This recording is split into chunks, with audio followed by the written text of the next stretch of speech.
Assalamualaikum warahmatullahi wabarakatuh. Selamat pagi teman-teman Besti Belajar. Hari ini kita akan sedikit ngobrol tentang definisi viktimologi dalam mata kuliah forensik dan viktimologi.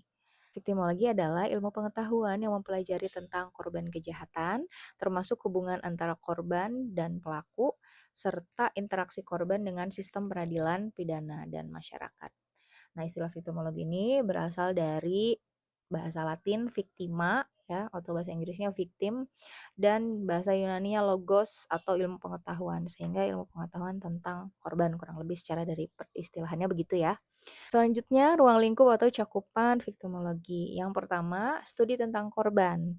Mengkaji karakteristik, peran, dan kontribusi korban dalam terjadinya satu kejahatan. Jadi ternyata dalam satu tindak kejahatan, korban pun punya peran ya melalui karakteristiknya. Ada yang lemah, ada yang tidak memiliki kekuatan untuk membela diri dalam kategori-kategori tertentu dan lain-lain.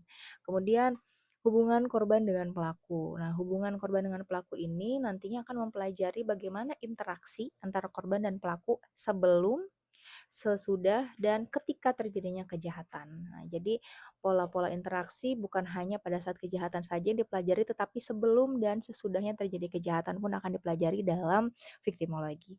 Kemudian ada dampak viktimisasi. Nah, dampak viktimisasi ini nantinya akan mempelajari atau menganalisis konsekuensi fisik, psikologis, sosial, dan ekonomi yang dialami oleh korban akibat kejahatan.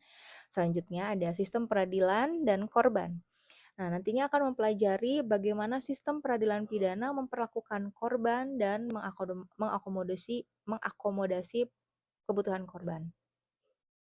Selanjutnya, sistem peradilan dan korban nantinya akan mempelajari bagaimana sistem peradilan pidana atau criminal justice system memperlakukan korban dan bagaimana pengakomodiran kepentingan korban.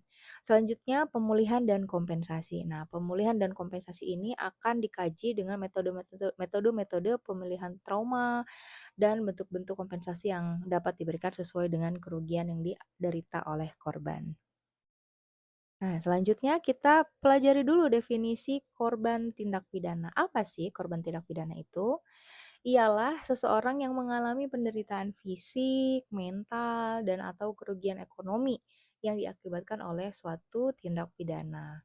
Dalam perspektif ilmu viktimologi, korban dapat diklasifikasikan ke beberapa kategori. Nah, kategori yang pertama yakni pengkategorian berdasarkan derajat kesalahannya. Nah, derajat kesalahan ini membagi